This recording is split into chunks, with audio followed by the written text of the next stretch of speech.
Something that these guys aren't supportive of. Now we assess. Right. We'll just say that he's wrong. Really great stuff. You know, when I think about pieces like this, you don't need to turn and look at me. It's hard to rectify the kind of lush orchestration of this particular Mozart quartet with a kind of classical quality and quartet sound. And I thought what you guys did was lovely, but my biggest issue was finding more transparency in the quartet sound so that we can really let the tune kind of sing through whoever has it. And one of the great things about this particular work is we all get it. Really find a place for the other three voices where you hear the harmony, you understand the quality and the character, but it has room to get through. And there was a lot of thickness in the quartet sound. So one of the things I think about and you guys can jump in here at any moment. Yeah. I totally agree with you, by the way. There are a handful of tools of projection, and this is my little shtick. So things that project well, and I'll just go through them without belaboring this point. Bow speed. Bow speed projects really well.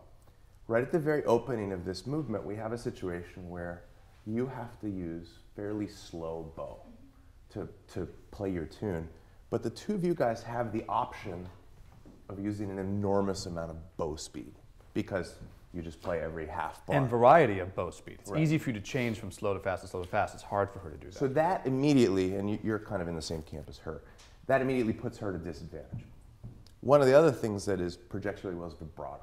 Vibrato is one of those things that, like, the minute you vibrate a note really expressively, it gets sent out to the audience. And again, it's the issue because of the bow speed and the fact that you guys can vibrate each note kind of intensely, and she has to sustain a vibrato through a long line. She's now at a disadvantage for that, too. The other thing that projects really well is brightness. So, you know, contact point, getting close to the bridge. That actually puts you at an advantage because you have to use a slow bow. Right. So, I mean, those are a few things. Articulation is another one. And again, you guys have the option of articulating each note where she's under a slur. So then that puts you guys at an advantage. So you'll see, like, the odds are kind of stacked against her right now. And she's also in a bad register, too, for a tune. And you actually are kind of like right in the middle of the cello register as opposed to being real low. So this opening is tricky that way. And that's why I think maybe there was too much thickness in the sound. So I thought maybe we could just work to create a little more transparency. For me, with that, I noticed, and this is the same concept, just a different way of thinking about it, the dots under slurs and then how you played hatched marks and things like that, we might want to discuss as we go. Yeah. Perhaps in this first bar, as Josh said, they can't articulate. If you articulate anything more than a little harder than them, we're going to notice you more all the time. And I actually think in the classical style, the dot under slur is not showing something that has any kind of consonant to it. No ta, ta, ta, or ka, ka, ka, which I heard a little bit of from you. And maybe that's the first thing maybe we could try taking out to see if we can support the line Right. more. So I actually would just use all of those things. Let's start just with the opening. Maybe the two of you especially, but you too. Watch her contact point. Make sure you don't get any brighter than she's playing her sotto voce. Watch your vibrato. Make sure it's never wider and more expressive than hers. And the other thing that really helps is if it feels like you guys really are just leading her tune. You're creating a shape that just supports what she wants to do. Do you think we could try it without her once? Yep. Just so that, I think for me when I play this, I try to think that I'm just filling out the half notes of the cello. So you're doing something that gives a little life and direction to him, a little life and direction to him, and that is inside of that sound. Yeah, let's just try that. And then she'll have less to.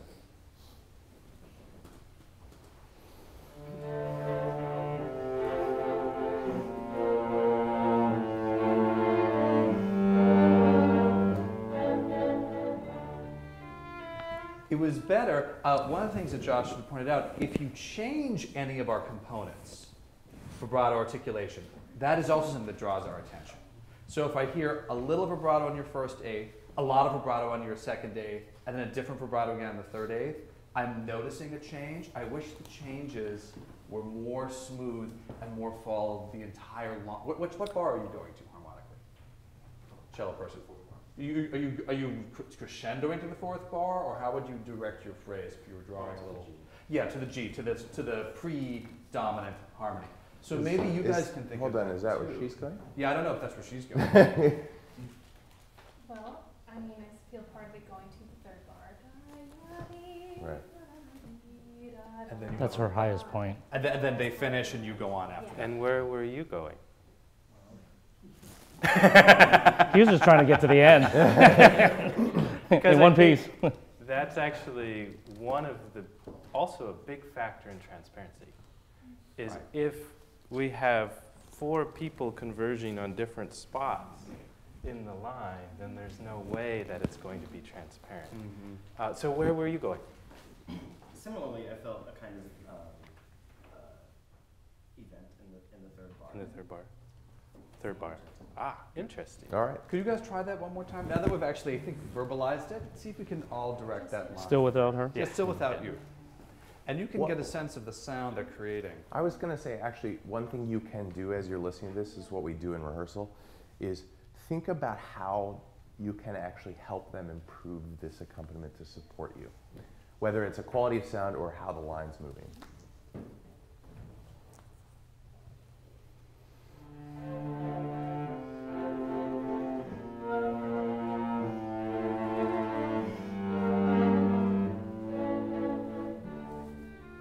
That's like already a that. lot improved. The other question I have sitting out here is just a question of how the leadership is working here. Because when I look at the inner voices and how you're using the tools that Josh described, bow speed, bow weight, I miss the coordination between the two of you.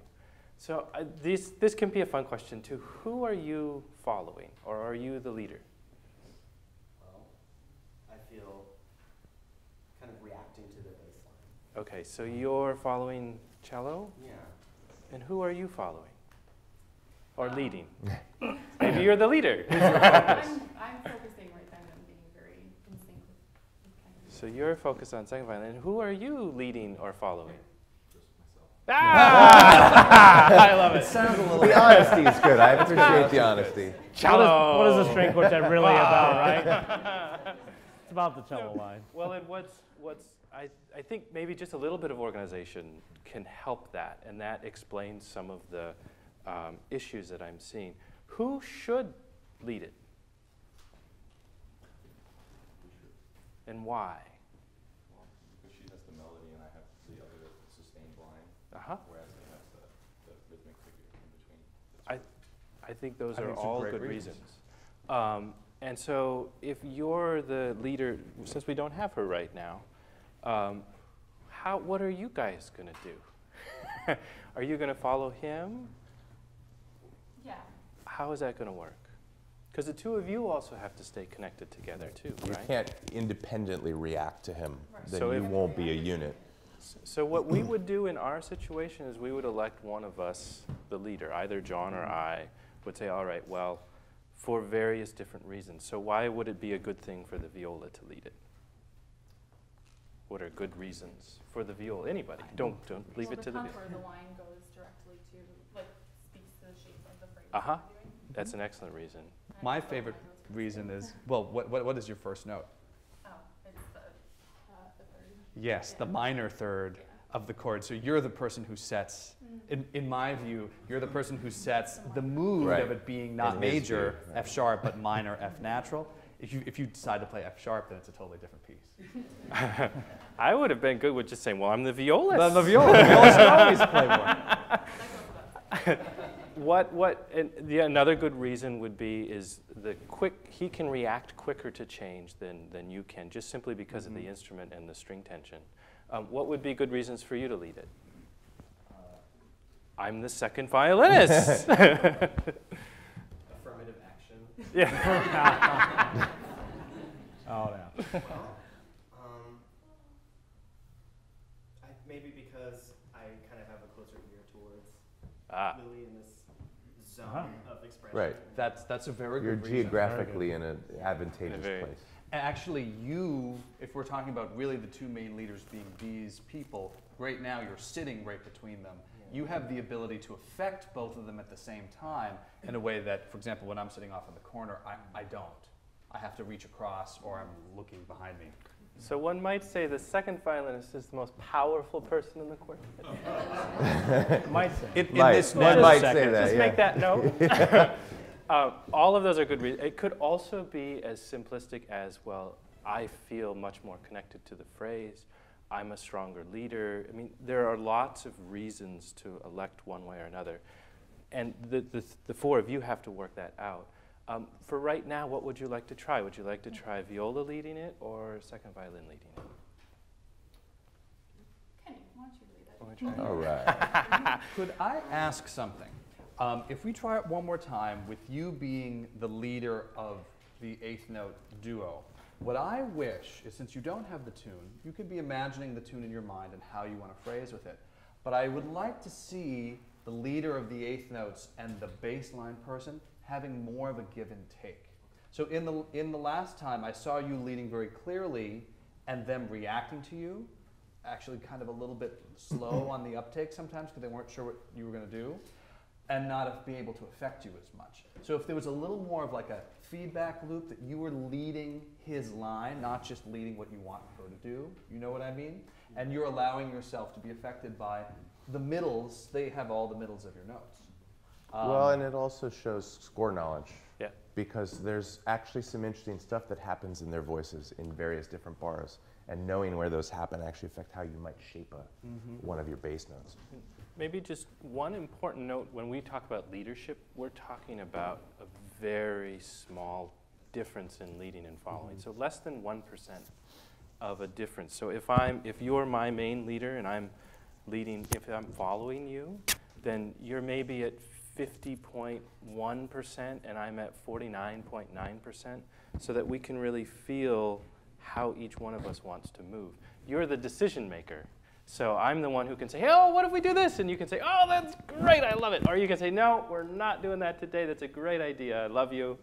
But this is the way we're going. And so you both have a lot of input into how this goes.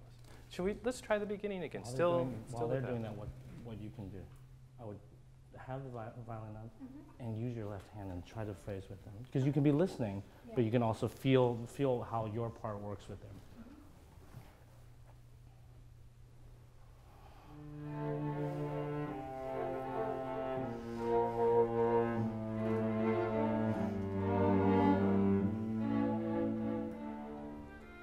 I really liked that. I really, at least for the audience, you might not be thinking, oh, now they're leading in a different way or using their technical tools in a different way. I feel like I'm getting a lot more of the emotion than even when everyone played. Could you guys just do it one more time? It's good.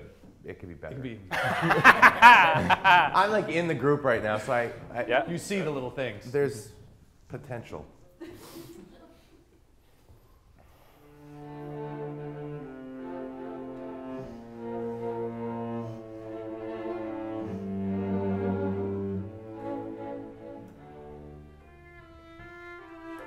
Okay, let me ask a question, because again, I'm sitting in the group. I sit here, so I know this feeling.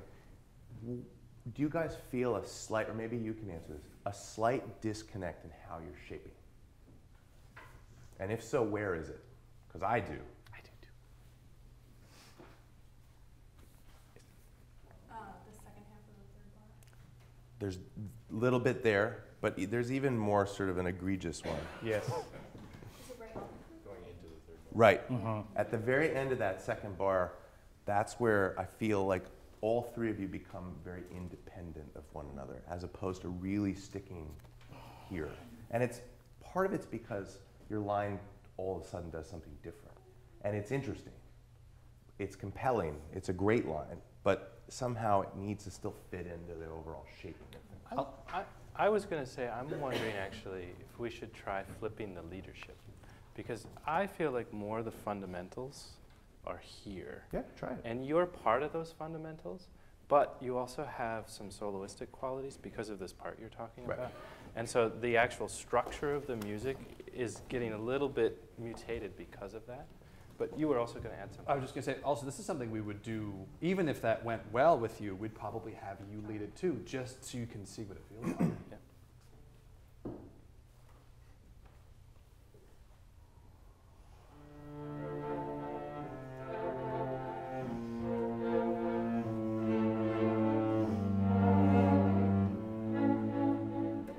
Let's do that again. It's a big shift of attention away, and I think it's actually good. Let's try one more time. You know what? I'm very much observing what you're doing. Everything that they do has been very, is the way it's written is very linear, Yeah. but yours has, right from the beginning, there's leaps, and I'm not quite feeling how your note at the beginning leaps down to a dissonance, and then reaches back up. And I want, those are the things that I want you to really already communicate into the group, because they're gonna, they shouldn't have to wait to hear you to feel that. You know, so you want to already communicate where that is. And ultimately, this whole opening is about how your line sounds against what they do. Ultimately, that's what we're working Ultimately, on we're this doing so all much. of this, but ultimately it's there to serve what this tune is going to do against that. So really put that energy in, put that line in while you're doing it. And for my taste, the first dissonance is where? In the second. And When he just plays a C. when he plays a C and you are on the D, Right. there's that first dissonance. For me, that open string is not, maybe not. I won't do it. Yeah, and I lose. And I was a little curious listening to when you played it, how you were going to go from the open to it, and you know you did it really well, but I think there's something. It might be a little more risky, but I think it's worth the risk. Okay. Well, he Yeah. also changed his fingering. Right. So he's Yeah. no longer He's no playing longer an open playing G open. string Right. 2 bars I later, noticed so that, yeah. that makes a big difference too. Just before we do this again, make sure you're feeling like you're leading like the this one cello better. and him. I saw you go into motion after he started playing D, then you gave your cue. If anything, if he's cueing before the downbeat, cue before the downbeat, and then give yourself the extra eighth. So you're moving with the bass line.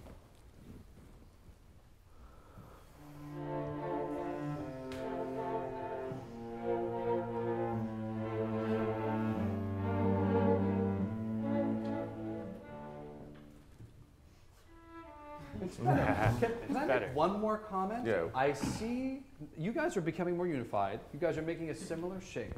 I see you using a certain amount of bow to describe each bar.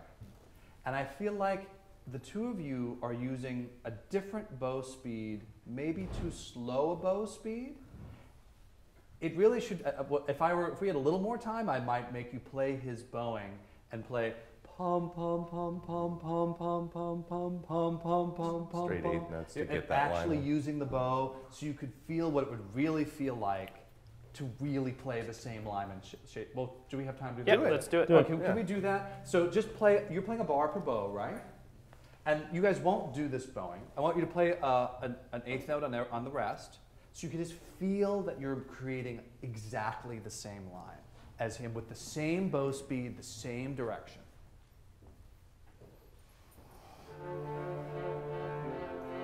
See how he's using his bow?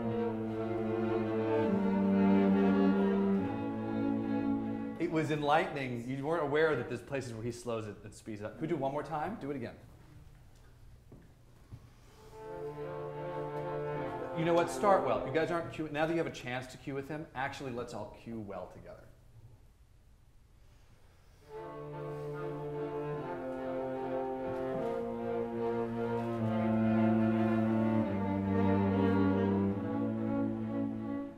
It's better. If we had a whole hour, I'd want to do this. It was really, really integrated. Can you use the real bowing and now? Oh, Let me ask a question. Do you feel like they are responding to you the way you want the insides of? I can feel you struggling a little bit. Yeah. Yes. I see it too. Hesitation. Yeah. And and the thing that we actually haven't brought up is so much is what is the character of this Right. opening? And I actually noticed the difference. There's a difference between your score and ours. Ours actually leaves out the moderato. I don't remember what the actual marking, but it is an allegro. Yeah. And right now it feels a little bit like it's a little sleepy for me. And so, what is the character taking into the key, everything, all those considerations? What is the character? They're all like. Well, we've talked a little bit about trying to express this quality of insanity, like this movement. Well, you can tell your story. But. Oh, well, a teacher of mine, I mentioned we're playing this, and he said, D minor is also the key of insanity, and that sort of stuck with me. I kind of, liked incorporating that into, maybe not, you don't hear it right away, but then the forte, and especially the forte at the recap. But anyway, the character at the beginning, to me, is more mournful, and then it's a little bit more on, the bitter, angry side, maybe. Mournful. I would agree that this movement has a lot of different faces. It does. In a schizophrenic way, which is pretty insane. I don't mind mournful for the tune, but I don't know. Right now it sounds a little bit kind of depressed. Right, a little dirty. It Right, sounds it does. dirty. and we took some of the heaviness out. Before it sounded a little bit kind of depressed and a little like indigestion. And I think there's a also, to get back to classical style, there's a sweetness to sadness sometimes. So I sort of miss that it's more reminiscent or more, it's more tenderly sad, and it has a little bit of a flow to it. Yeah, and I started off asking you about this because I feel like you are trying to communicate that, but the two of them are not, you guys aren't quite responding to that. I'm hearing it in his sound and how he's moving from note to note. So it seemed a little bit stubborn in terms of like how he wanted to push and pull into each of these notes. So if you guys can just have that little sensitivity, and we have it, the leadership where it's over here now? It's been over here. So you can, with that 0.1% leadership, you can kind of be the person that's relating to him in that way and kind of helping to steer him along with you. What I'm finding with that leadership is, can you direct your voice here? Yeah. Because it feels also like your voice is coming out here. Right, you either here or kind of just generally and out for here. For you, for this time, forget about him. This is because part of the leadership we're looking for is that we know what we want, and then we're reacting to differences that happen. But the two of you are going to create that together. And so put your energy fully here. He'll need to figure out a little bit, and the same would be true if the leadership were over here. But he's very quick at adjusting, and he can do that. So put the sound, the color, the shape, all of those in your. Do that exercise one more time with filling in the rest. Yeah. Let's go back to that.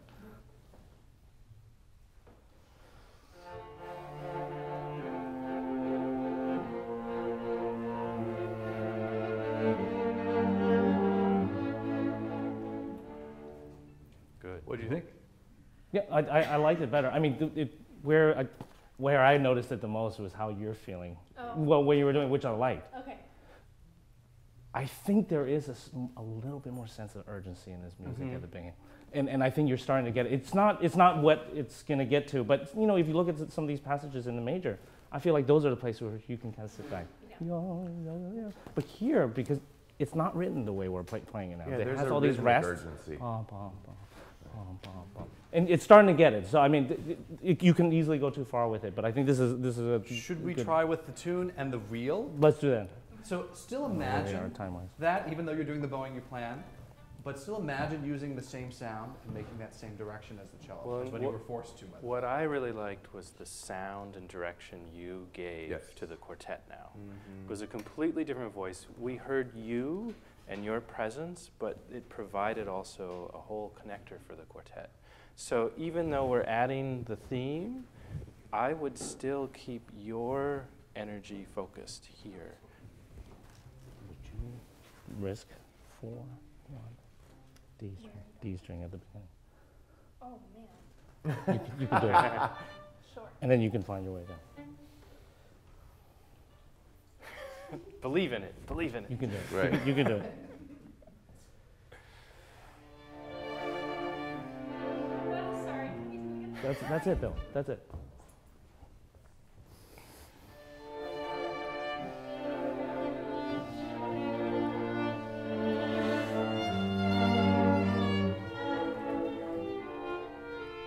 Could you guys just play that? Just play it one more time, just to get another shot at it. Yeah.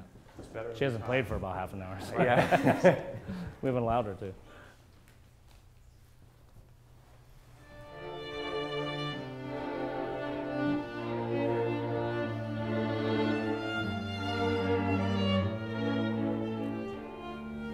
That was it. That was really great. And what I was doing this, when part of the structure that really helps the theme is if she's free to play the theme. And so one of the things you might consider is I kept forcing him to go here instead of here.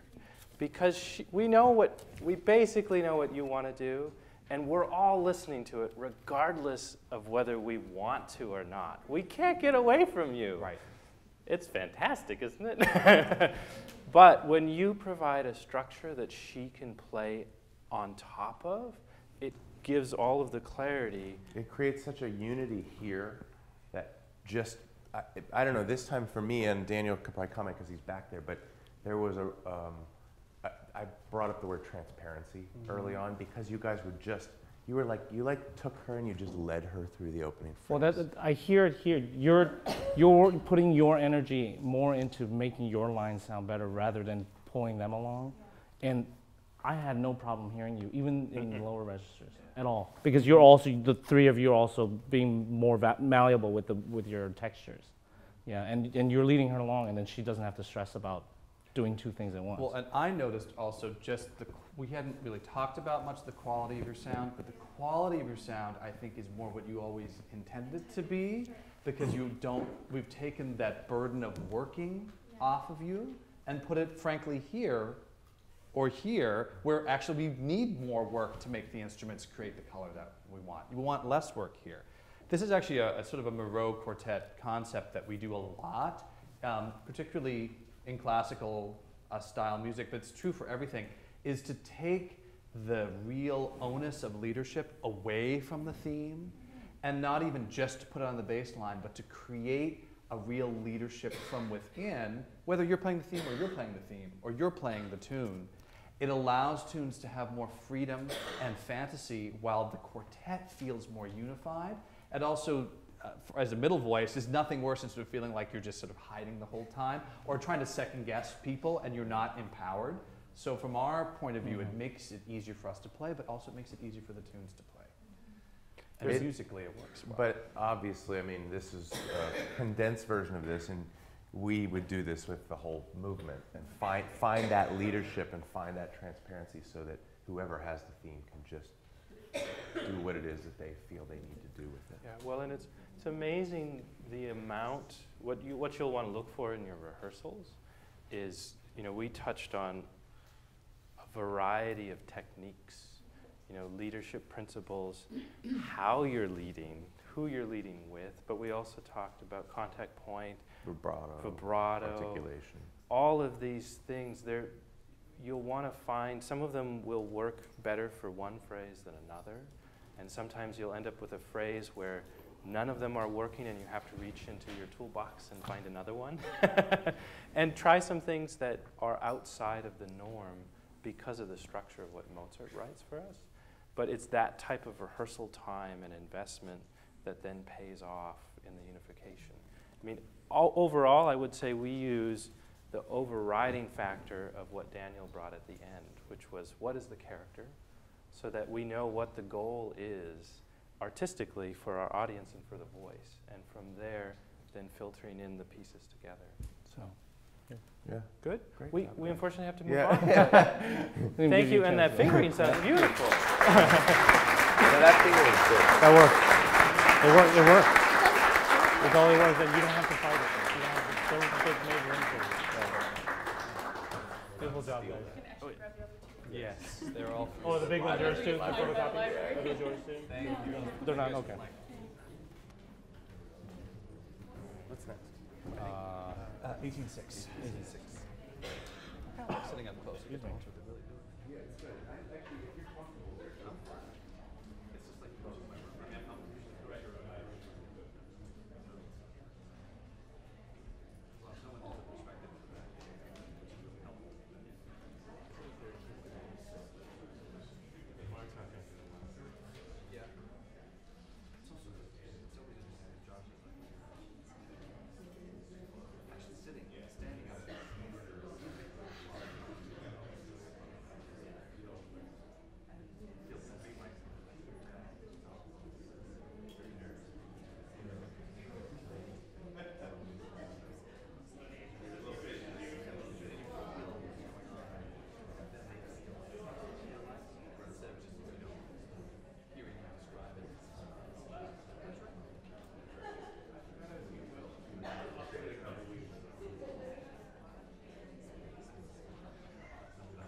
Do you think I could start? Yes. I want to talk about tempo and character and Yep. stuff like that.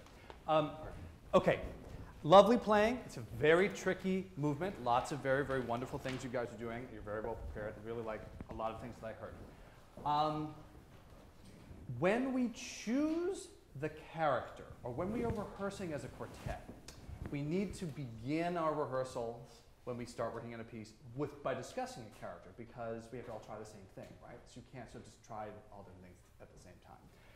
What are the clues that Beethoven gives us at the beginning of this movement that help us choose a character? There's some very specific things he tells you, and we have to take them into account, because he doesn't tell us much, right? He doesn't write us a little letter saying, I want you to play very happy and lightly or very depressingly and miserably. What are the clues we have as to what character and what good tempo to match a character we'd like? Okay, the tempo marking of Allegro con brio, He right? gave you a clue there. Yeah, Right. I gave that one away. What else? What else? That's certainly what. Well, he says Allegro, right? Allegro con brio. What does Allegro con brio mean? Does anyone know literally what Allegro con brio means? I mean, it's a fast-ish tempo, but what does Allegro con brio mean? Don't answer them, John. Don't answer them? Let Okay. them answer. Okay. What does Allegro mean? Not close, but not exactly. Do you ever met a girl named Allegra?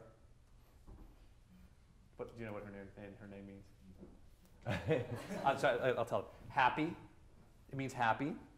I mean, usually it goes along with a fast tempo, but it literally means happy. Brio is one of those is a harder word even to translate. But can you give me a translation of what brio? Happy with. Brilliance. I like that. I like to use zest sometimes, or élan is a good French word.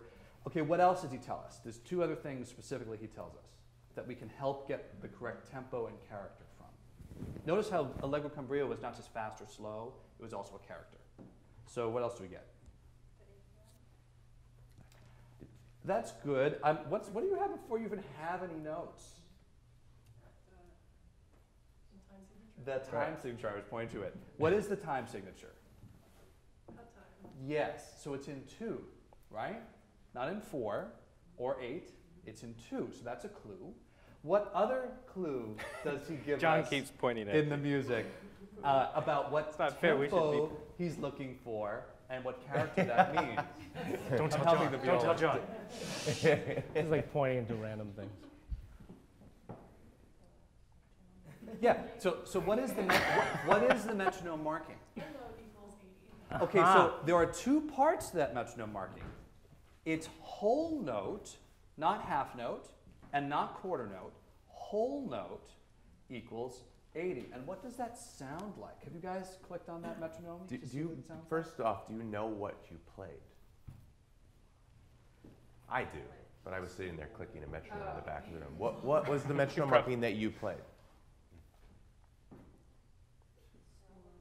Slower. Slower. Well, yeah, slower. You Any, guys played any idea of what 80 would sound like? Before you answer that. What?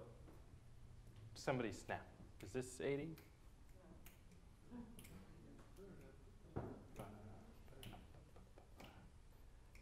Here's 80. Ooh, that 80. And what did they play? Actually play? I didn't track. You guys played 54 to the whole note. Almost half of Beethoven's tempo. Not quite. Not quite. So the reason why I'm asking this is it's not about playing a metronome marking. It's about what character is that metronome marking. No. And it's not just about, oh, we're playing a certain tempo. He's giving us the information of feeling a whole note that's subdivided in cut time. And my biggest critique, besides it being too slow, is I felt like it was very much in 4. I could hear, as the quarter note person I often do, I play this, I felt very much 4 equal beats in the bar. But of the few clues that Beethoven has given us, they're all not that. It's in cut time, and his metronome marking is by the bar. I think something you can kind of take away from this discussion, because I could easily see how we can go into this and say, well, he did write cut time. Why didn't he write this in a different meter? And Right. the cut time is there to give us an indication of the subdivision of the bar, and I think the metronome and the character tell us how much of that middle of the bar we want to feel. And for the main theme, for example, in the opening, I think we all 4 were reacting to how much of that. You could probably play 54 or 60 if we didn't feel as heavy of a middle of the bar as we did from you guys. And that's the main thing that we're getting at. You know, there's a range. There's a whole range, and there's a lot of reasons why we don't want to play at 80. Because, We don't play it at 80. We don't play it at 80 ourselves, and it's not so much about, you know, oh, we're not quite there at the metronome marking, but the character is saying, feeling bum bum bum bum bum bum bum bum bum bum bum, rather than bum bum bum bum bum bum bum bum, and feeling your line, which is made up of all these leaves, how much yum bum bum bum bum, or yum bum bum bum bum. Or even the eighth notes, feeling that as opposed to yeah. So I think that's something that the 4 of you ultimately will find on your own. But I think in order for us to get closer to what we think that Beethoven was trying to indicate, these are the things we're trying to get you guys to discuss or to think about and say how much of that plays into it. He was the composer. He wrote these things. So there are certain things that we don't want to argue. You know, we say that his metronome was too fast, or things or his metronome was actually too slow. Right. His 80 was actually slower than what we think of as. Or 80. that he wrote this metronome marking, incidentally, 17 years after he published the quartets, which is true. But that's neither here nor there. But he had something in his mind when he wrote the whole note indication. I think he had something in his mind, and that's what we're getting. And I think as we get back to what I was initially saying, it's all about a discussion of character and feel and what you want to create. So you could, if we'd like to, could we even just play more or less the same tempo you played? You could play a little faster if you'd like, but could you try to incorporate more of the happy, zesty, whole note feel, like with that light middle of the bar, and just play with that. It's going to be mostly you. And just see how that It's feels. everybody. Well, yeah, everybody, but.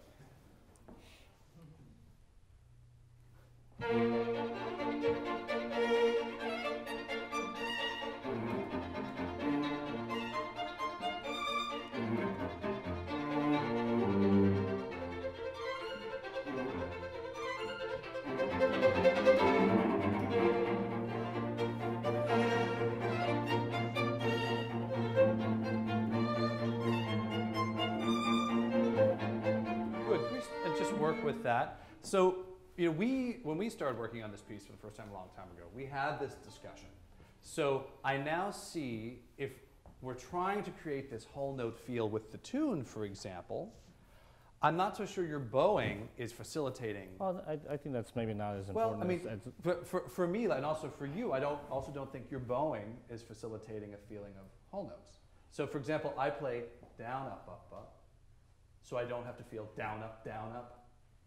Do you know what I mean? Okay. This is all like little technical choices. I mean, you don't play down, up, down with the tune, down, up, down. And again, I hear accents where we are trying not to get them. These are all just technical. You guys don't have to do this, but this is why we would make I certain think technical you were doing choices. ups. I was doing all She was doing Yeah. ups. All up. Yeah, she was doing ups. Where I didn't is when you took the bass over. When you Right. when you swap parts, you were possibly you might want to take a little bit away from what she was doing at the beginning, which I liked better this time. Mhm. Yeah.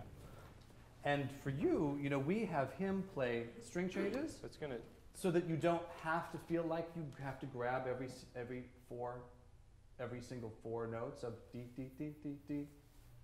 so if you start in second position, you can actually do everything and just cross the string. Because the bow, what happens is then the bow, it starts, Yeah. creates the pulse that we're actually after. And the bounce of the bow just helps the string cross. My only point with this is that if you have an artistic idea, you can then start experimenting with different technical ways to execute that idea, and not just work to the character after you've practiced a certain bowing or fingering that is convenient. That doesn't actually come from the overall concept. Do you guys want to try? Or should we not change what they're doing? We can also have them. Let's give it a try. Why not? I think it would be interesting to hear what the changes. What? Do you mind if I check A's? Oh yeah. No, Yeah, go ahead. go for it. Go for it.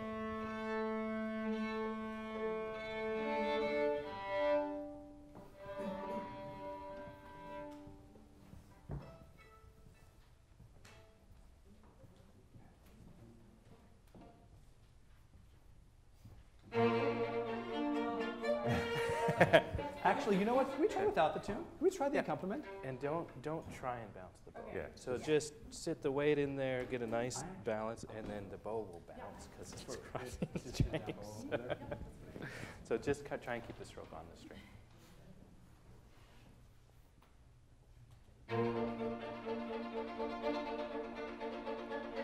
Could I make a point? Actually, why I didn't hear that is what I actually would love to hear is hear the bow traveling a little bit, so it's more linear. This is also what I miss from you guys too. Am I showing you? I'm actually more interested in that we create than a feeling that where I hear every one of the four notes. And for you too, I wish more. I'm exaggerating a little bit, but more the feeling of that it's a long line. Again, it's maybe 2 bars of whole notes. And in both of those, we're just getting you to create the shape that the theme really wants to have. So she doesn't have to do it all. You guys do it. It's actually the together. same thing we were doing with the other group.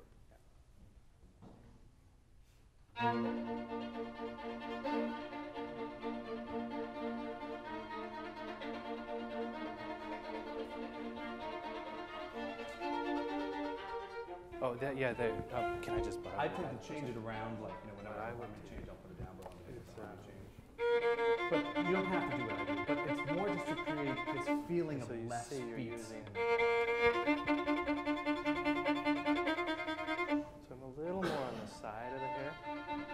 There you go, and it has that type of in the sound, so it gets that air going that she's going to have.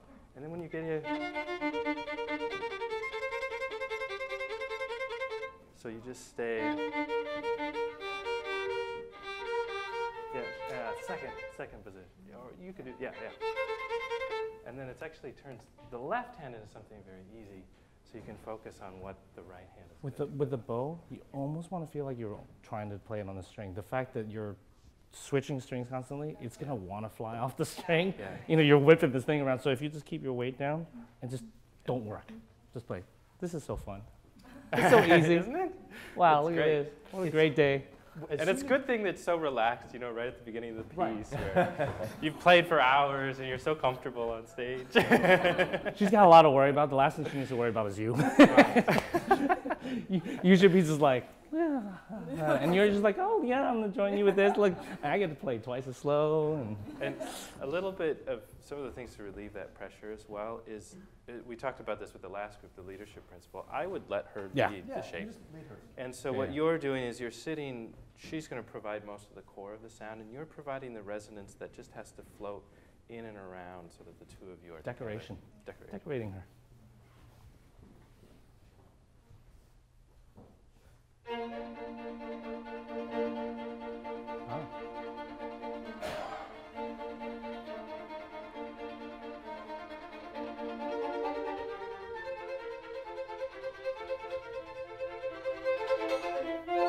That's it. No, that was great. That was great. For doing a That's crazy great. fingering at the last second. But it's starting to have this kind of life. I think where the two of you have to have more opportunity to have fun is when you're going back and forth between these chords.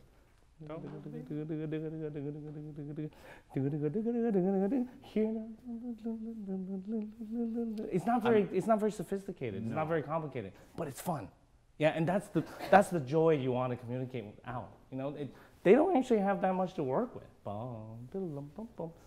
Sparkles all here. And it's all inside. I really like the stroke she's using now. Something you have to think about as you get to that moment.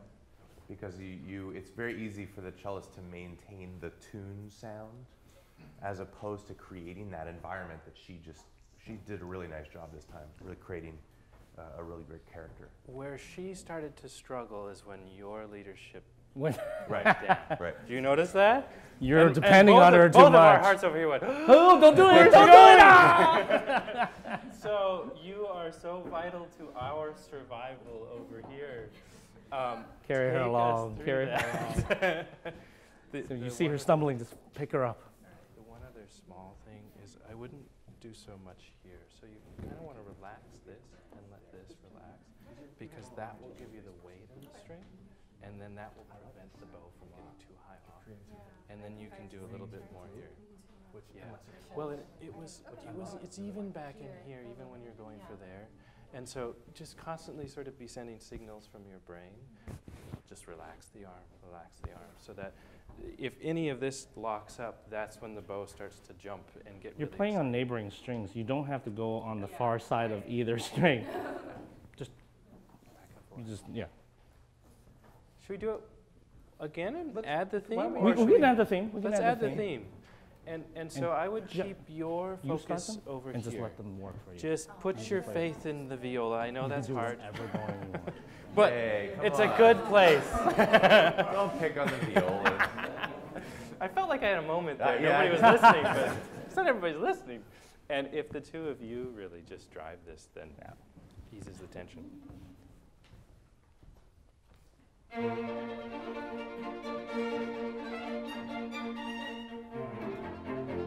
Start that one more time. You did ask something. Who are you going to play to now? Who should you focus on? Bass? Which is? Who in this instance? What is he playing? No. He's not playing. He plays one note. And then he's He plays one note and he just sits there. He But- could. I guess he could. You could. conduct. That's how powerful that cellist is right there. What note values does she play? The quarter note. Quarter notes, which is what you join her doing. Bum, diddle-dum, bum, bum, bum, bum. So just go ahead and make her phrase the way you want her to, and you just right on top of that. Don't force anything. Just play with her.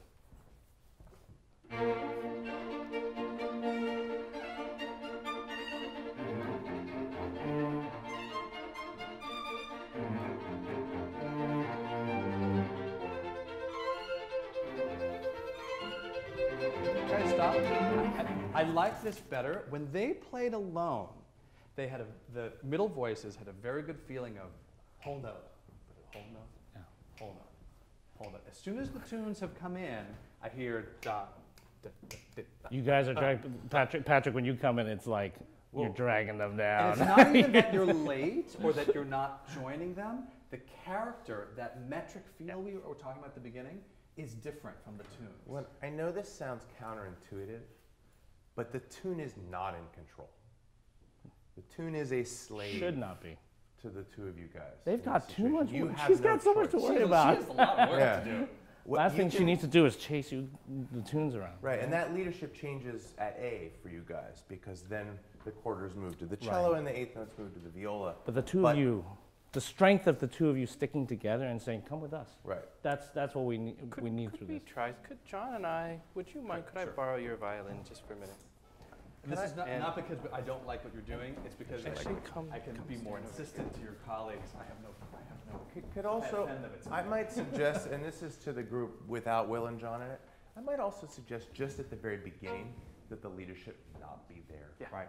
I'm wondering if you One can of you maybe guys. do it. Yeah, since I'm the bass person, that makes sense.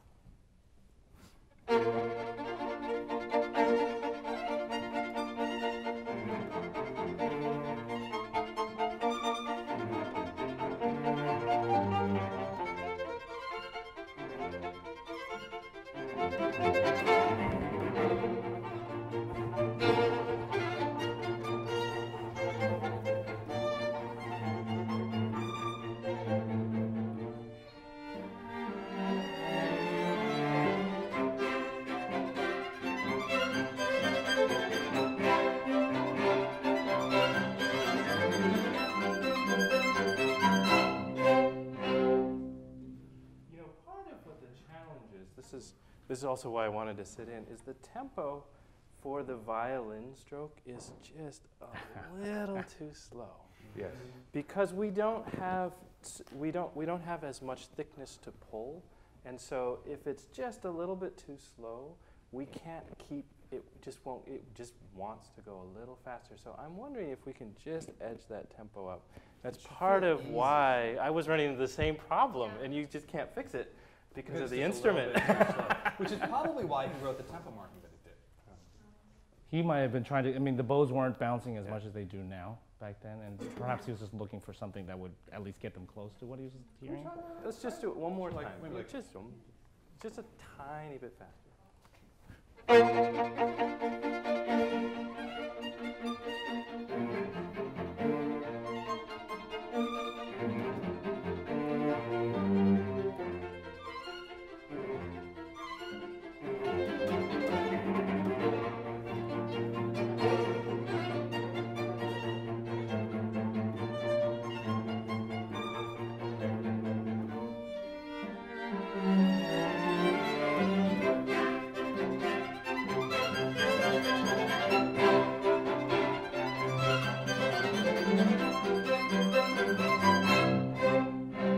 Let's stop there. Uh-huh. This may be a little much now. It feels a It little feels a little frantic too on much. stage. I'm a But- little nervous for you guys. It's certainly Especially exciting. this guy. You know what I Sympathize. noticed? What we're doing is actually working less to play fast. I'm actually trying to play less off the string. I'm actually staying more on the string and trying to just sort of play light and relaxed. And if you can play a faster tempo and have that be what happens with the bow, I think that's more the character we want.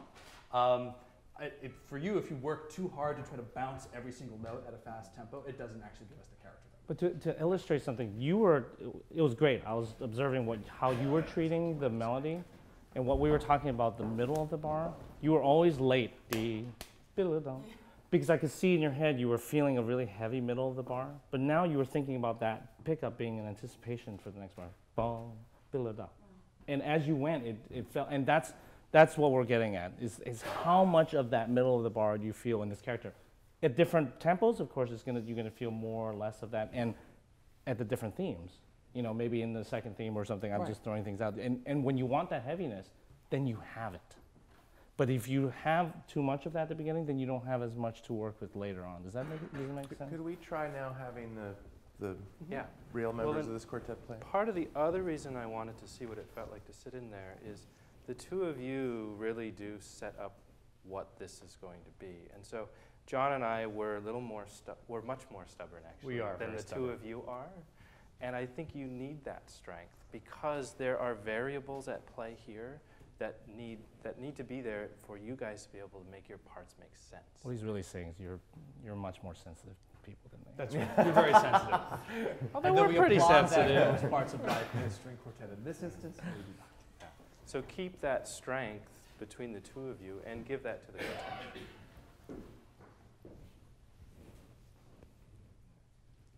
So we have Yeah, do let's the let viola you give do it. it. Yeah. She's like, come on, of course.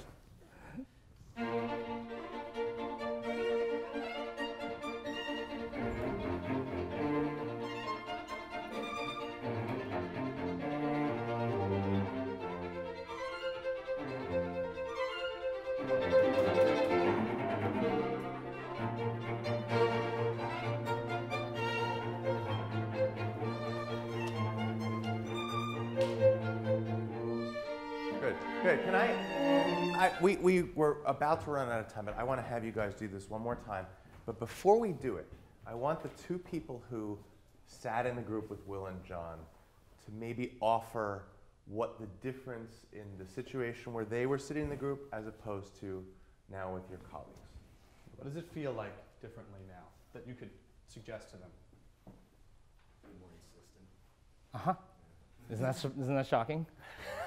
It's actually more helpful to you probably for her to insist on where the right place to be and the right tempo is than for her to defer. And this will solve in rehearsal. This will also make things go a lot quicker. Instead of like, oh no, you first.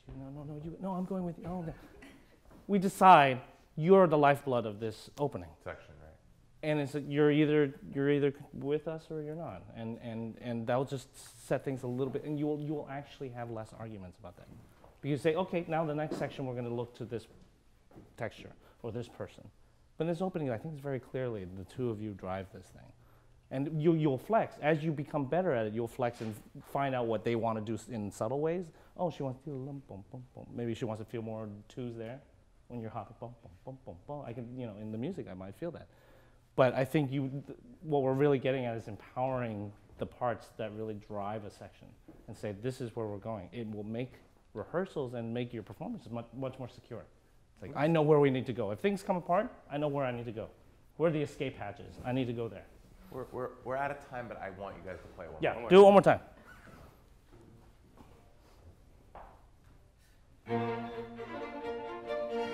Try one more time. One more time. Yeah, it's okay. Good start.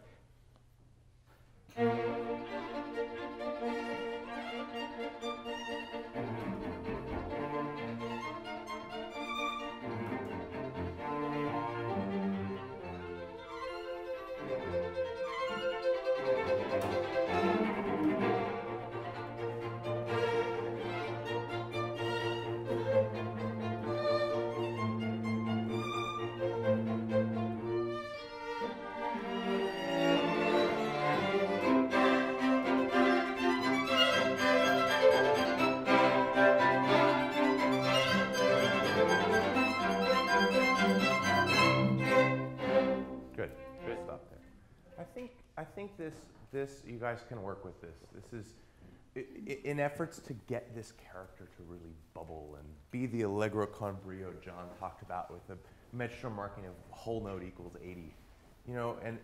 Just empowering the voices that actually create that character throughout this whole movement will help the piece come to life a little bit more and live a little bit more. And I think that's going to make a big difference. It also, to me, this is early in Beethoven's life. So this is, in many ways, a very classical quartet. And to me, the sound and the life and the character that you now have is much more reflective of that.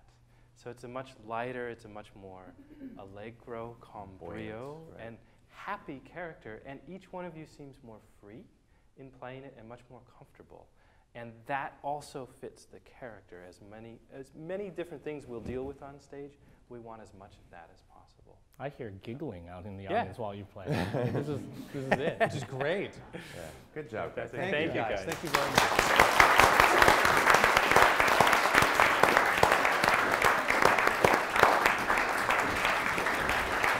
Good job, guys. We threw lots at you in a short period of time.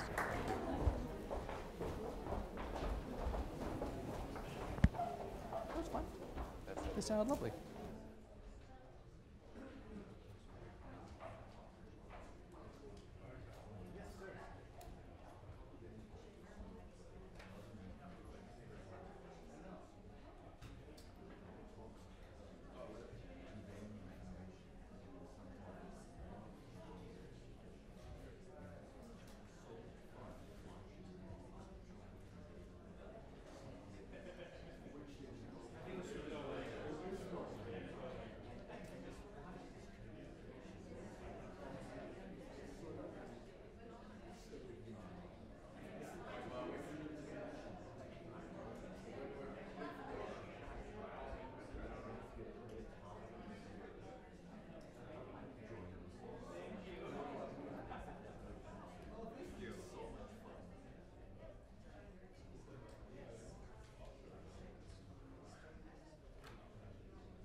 you tune.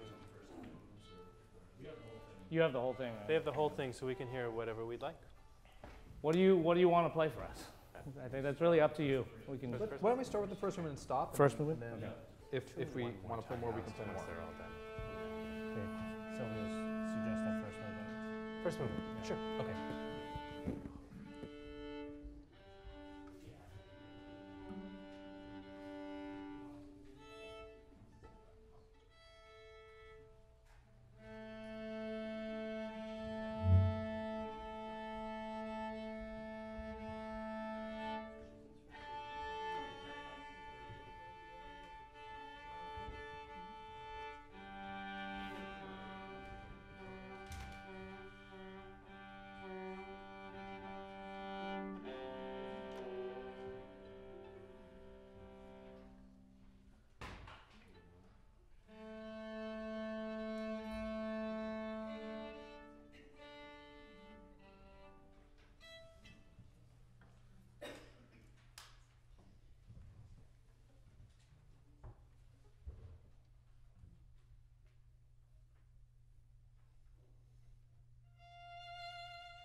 minutes to the end.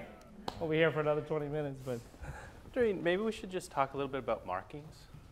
yeah. And it is a wonderful job. These quartets are a major undertaking, to say the least. And one of the biggest challenges, I think, for all of us, the four of us included, is the discipline it requires of individuals in the quartet and of the quartet as a whole to really articulate the markings that are on the page in a way that represents what Bartók has put down, but also represents the voice that you individually and as a group want to bring to it. And one of the things that we try and do based on a composer basis is look at the type of markings and writing that he puts on the page, because this is really our only clue.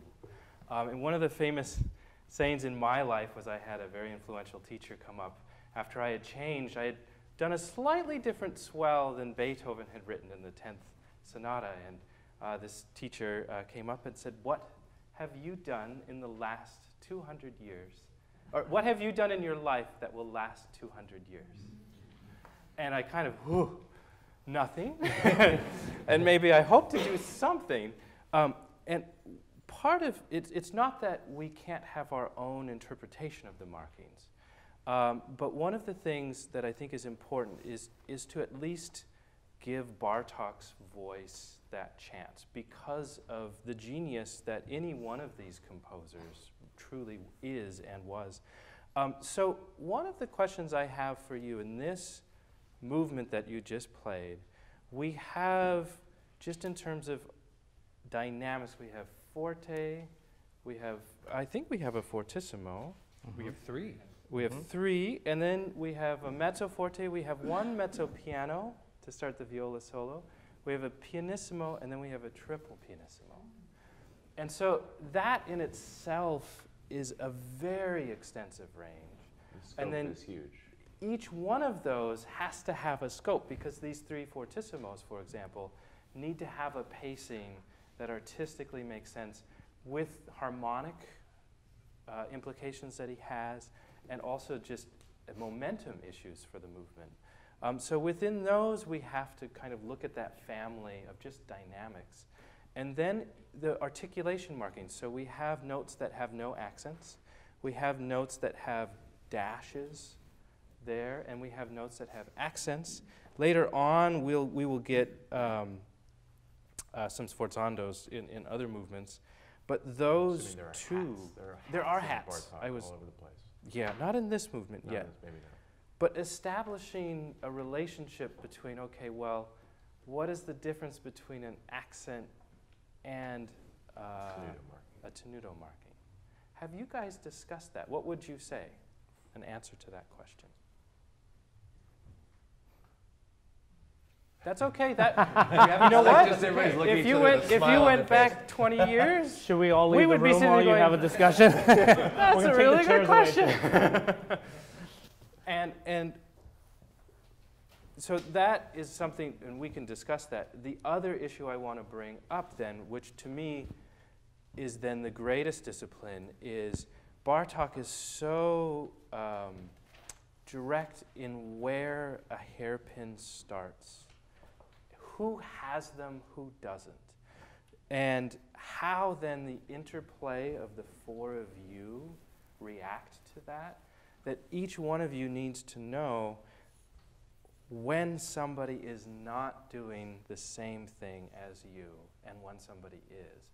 So there were numerous occasions, like we could pick a little bit on the duos, because I heard very much the two of you. It was beautiful, sort of like dolphins swimming in the ocean when they jump up and down. But that's not how he wrote it. Because if we just take a simple look here, you should be down, but you have a whole beat, and maybe two, arguably, to be still coming down off that opening. But I heard you guys matching by the time you got to that bar line, but you shouldn't be. And there's a reason for that, because for us out there, you are already going to sound like you're two violins, there's nothing else playing. But what's important is artistically what your line has to do versus what your line has to do. Because then you come up earlier, and look at how long, he gets half a bar swell. That's ridiculous to what we get. And you don't. But the audience, he only gets an eighth note swell, right? Well, Eighth note into the next note. these markings all the same. require interpretation. Right. Right? And so you could make the argument that he has a 2-bar swell and he's only up for an eighth note. And then you're supposed to come down in a dotted quarter. You could make the argument that you're supposed to stay up for a dotted quarter.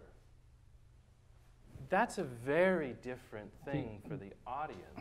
I know this is very technical right now, but that's how subtle these differences But can it be. changes how we hear Yes. counterpoint. It does. And the big issue, I think, with all of this is making sure that we hear these lines. What the impression I got, Josh and I were not looking at the score back there. I know this piece well. Yeah. The impression I got from this movement was a lack of real tension. And I think it comes from, he's talking from the score point of view and a technical point of view, but as a result out here, I didn't get the tension that I think needed to happen. It wasn't that you didn't get tension at any points, but it wasn't a tension that evolved to different forms of tension and it came away. And what I got was, but then I lost the things in between. I lost everything in between, and that's so it's easy to speak about tension. Well, there should be tension here, but there's all this that's happening. Either a buildup of tension or a dissipation of tension or different forms. So I feel like this first movement, especially in this fugal section, it's almost like taking these lines and they just kind of, you twist them, and you may release them, but there's very few moments where he lets it go. You know, it's like by the end of this, when you finally get to the sighs, it's the first time that I kind of, the silence, I'm relieved, you know. But up to that point, it's rot. Well, and this movement I think sets up using the those entire as hints. piece. Yes. Yeah. I mean, a really interesting bar is at 5, where you all have fortissimo, but second violin doesn't actually come down. In the middle of your bar, you are still fortissimo. The rest of you are down, but then the cello, I think. Is it the cello? Cello is, when you're coming down, he's going up. And so all of these things help to create Let's these try differences. this opening. Give you guys a chance Try to the play, opening. and just with that in your mind. Stay independent when it's time to be independent, and then come together when you need to.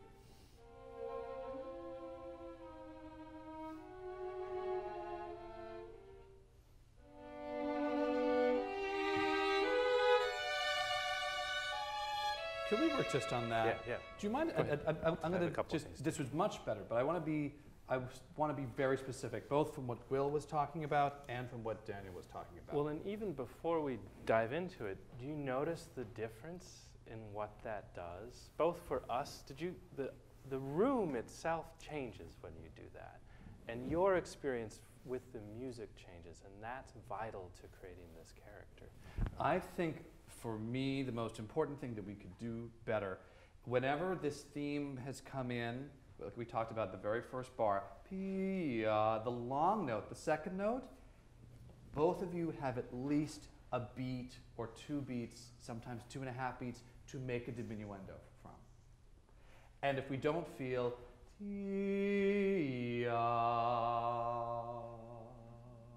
that note actually has the gradual shape that he marks, then we don't get the tension that Daniel's talking about, and we also don't really get what Will is talking about, that he does write that. And you guys, both of you this time, it was better, but I still hear dee-ya, and then there's no tension. In the same way, I could say the opposite thing for some of the crescendos. I noticed right before rehearsal 1, where you have the crescendo marked, you suddenly played louder and played loud to the fortissimo, as opposed to crescendo means that's the softest point, and for the next 2 beats or beat and a half until it says mezzo forte, there's a gradual opening of the sound. And this also gets back to what you were talking about the very wide range of dynamics. So we have to fill in the gradations. And I think if you think of that and play it one more time, give yourself the time to do that, it will actually be even better. We could all add hundreds of things, Right. but I will add 2, and it may be the same one Josh is thinking about. A question for you on that mezzo forte is, this is for me where the discipline comes in. This is the opening, and it's mezzo forte. And where does that mezzo forte sit in relationship to everything you have to do from this point?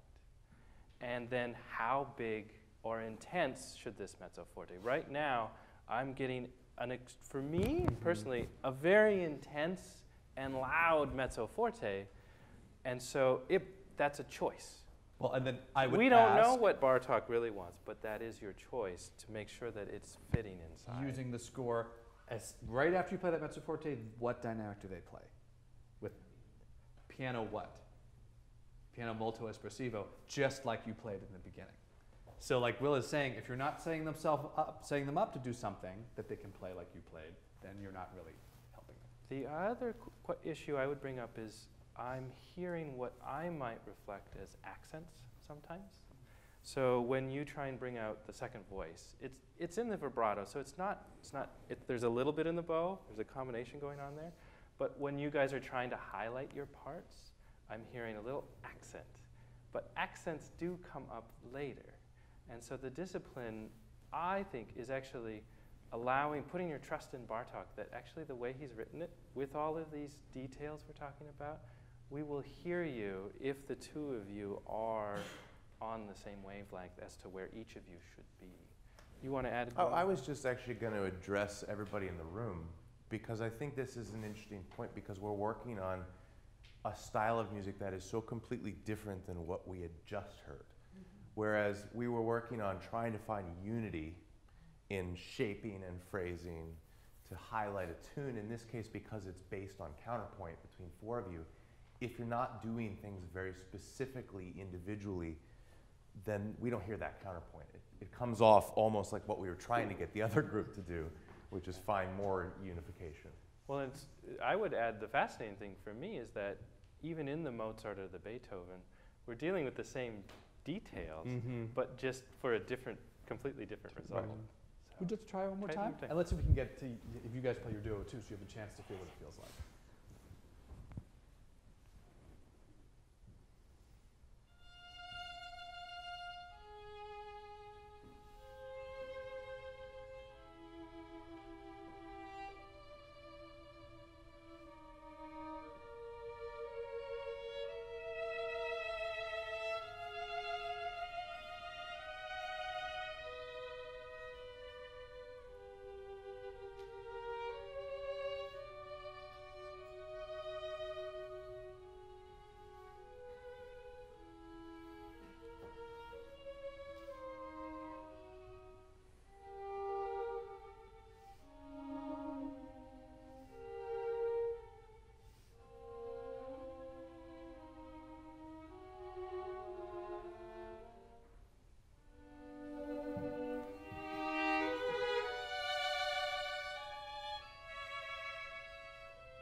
stop? Good, yeah.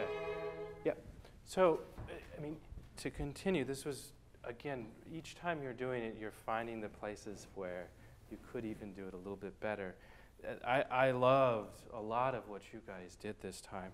The thing that I would be careful about is when they do enter, the two of you both prepared that downbeat. But actually, neither of you should prepare that downbeat, right? You reach piano on the second eighth note, and you reach it on the second quarter note. And so there should actually be a difference of character for your entrance than there is for either one of yours and for yours. The other thing I would be careful about is at the end of that third bar of 1, we get our first pianissimo. And so that should be a color within the family of character that we have not yet heard. And even there, you arrive differently. The three of you arrive on the last eighth note. You arrive 1/8 note earlier. But what I felt the group do was come to a color and a character that was the same, and then you fixed it right afterwards, which was great. But it's even more effective if he doesn't have to do that.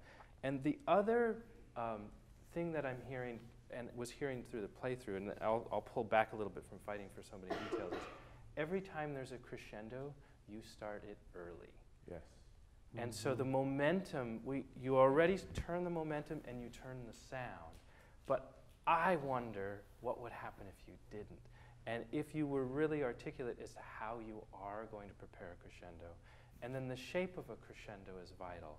So this one that started at 2, you did a great job of adjusting the balance. So there's a lot of information going on right now. But that crescendo went, from 0 to 60 in the first 2 quarter notes. And you all realized, well, actually, we're only heading to forte. And so then you kept it there, you pushed it down. But actually talk to each other about how you're shaping it. Is the crescendo one that continuously and regularly opens up? Or does it only open up a little bit, and at what point? Is there a harmonic point? Is there a character change? Is there another marking that changes it, that then decides for it to open up? Or does it do a little bit of a curve? So there is an artistic shape to that message. I just want to throw the same thing I gave to the Beethoven Quartet.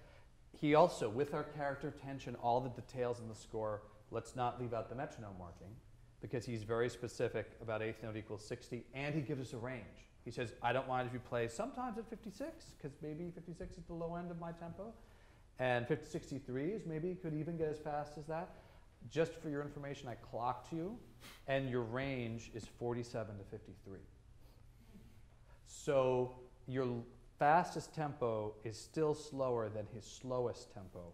And for me, believe it or not, like we said for the Beethoven, it affects what Daniel's talking about the tension. It's actually a little harder to create the long line and the long shapes and the tensions and the details that Will is talking about if you're not actually doing the tempo that he planned. And he wasn't deaf, and he didn't have a metronome that was broken, because he did this in the 20th century. So whether or not we have to stick exactly within this range, I'd love it if you could have at some point a chance to do what we just did with the details of the score and the emotions we're talking about with the real metronome marking, and see if it feels different. Do you want to try it now? We could. Yeah. Would you like to? I can just give you a 60 to start with it if you'd like. Yeah, put it right in the middle. Turned off my metronome app. So. While he's doing that, who can tell me, except the person who has it, who has this first sforzando in the piece? That's a really good question. Anybody? He's looking. I love it. Who do you think? Yes, viola, and where?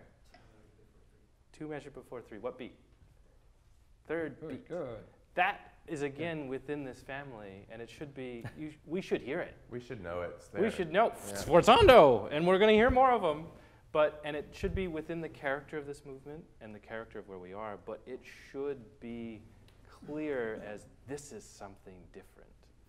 Yeah. And Well, that's interesting. Gives it to that's the just as viola. important that before this point, we don't really have, that we shouldn't hear anything that approaches that also. Mm-hmm. I feel like I sometimes hear from some of the feeble entrances a feeling of this kind of, but you're the first voice that's like, enough of this.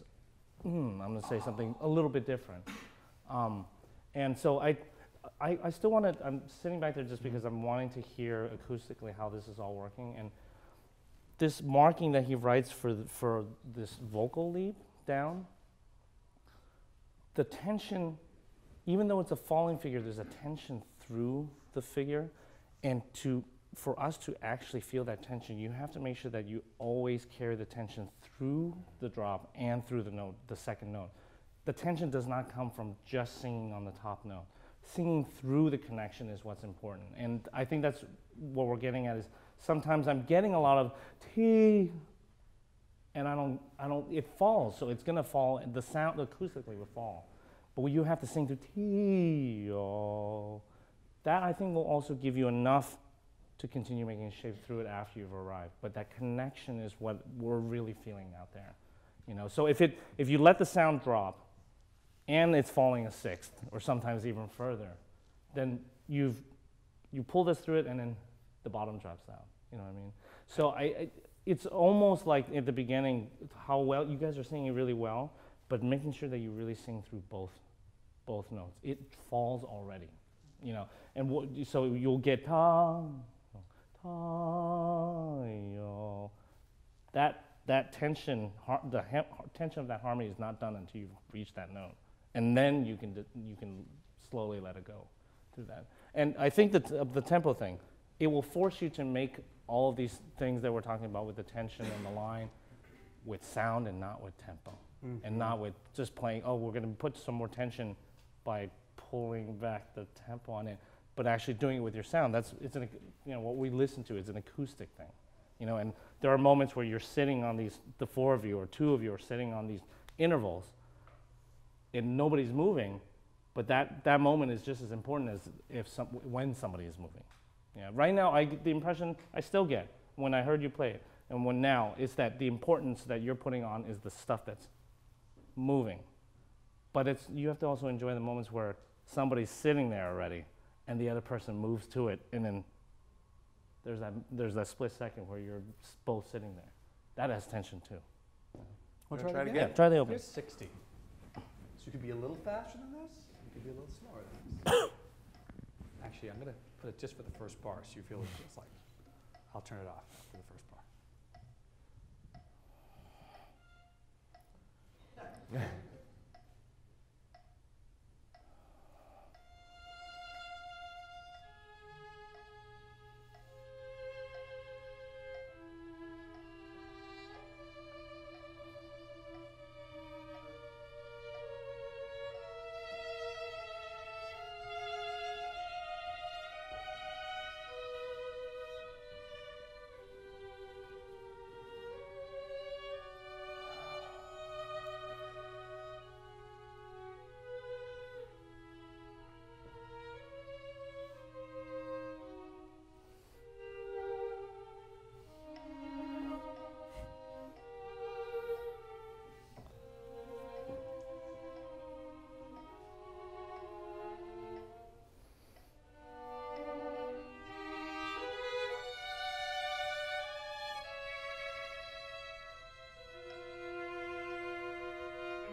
Let me stop you guys.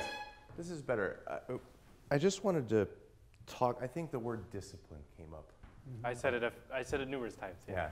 And you know, one of the things that discipline brings to music making is it helps control the emotional pacing of something. And the more discipline you can sort of exercise, and especially in a situation like this, the more you can really communicate the emotional pacing of this opening movement to your audience. A lot of it's discussion in the quartet, how you're going to execute the markings. And I always tell this story.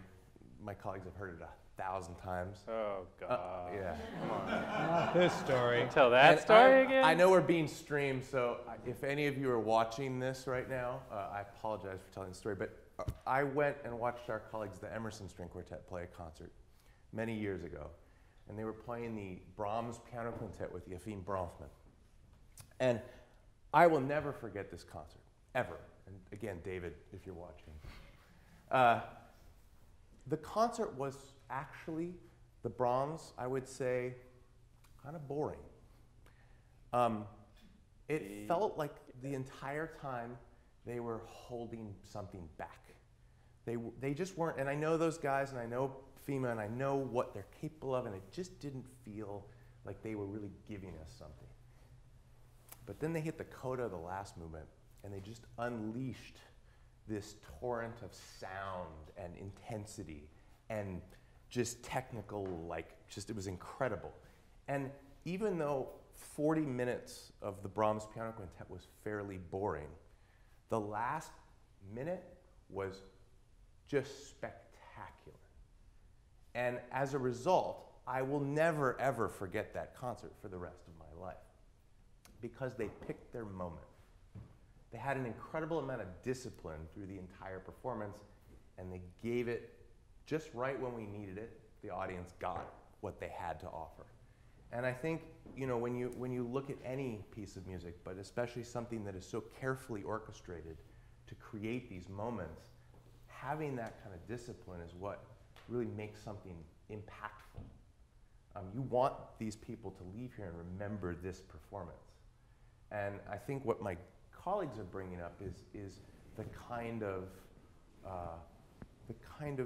respect you have to pay to the markings and the kind of discipline you have to have in execution. And that's when things are really special. That's when real moments happen. If every single time you have something interesting in every bar, it's a gigantic deal, then nothing that you play for the entire piece is a big deal. I just said the same thing that he said, just in a different way. Well, and the other thing that Josh has talked about a little bit, even with this story, is that the completion of the whole performance of the story then put everything into a place where it all made sense to him. And so by picking that moment, actually everything that had come before it now all of a sudden was in a much clearer picture. And so the picture of that entire performance is really the impact that we're after. And when you pick that moment, make sure it's the one you all believe in, because we are going to remember it. And it will change our lives. And discipline yourself before and after that moment to really make sure that you're structuring things around that one moment, even if it's half an hour away or 40 minutes away. Or even if we're talking about only this movement, where is the high point of this movement, and have we even reached it yet in our playthrough? Probably not. And then how are we disciplining ourselves to really pace the movement so it continues to have that kind of inevitability and the fulfillment when we really get where we want to go. You'll also get better as you get older. Yes. Yeah. It's hard to hold back when you're young. So one last thing that we often do in a piece like this, in terms of putting the dynamic structure in place for the movement, but also for the whole piece, is to take, for example, these fortissimo chords that are coming up, figure out actually what are the chords, what's the character of each one of these fortissimos, and that then will lead you to how you're really going to structure them. Right now, they're all redlining at one character and one dynamic, and it's not just how loud you can play, it's the character that you give it and the impact that then we have from that. It's such a pleasure. You guys are doing great work. And hopefully, these things can be helpful to all of you. It requires a great deal of dedication and conversations and patience with each other. And time with the score. Time with the score. So good luck. Rehearse with the score, and make some decisions that hopefully put these things into play. Thank you guys. Good job. About the Emerson Quartet. I heard the recording. How do you play the C slide down C? That's very light, very light.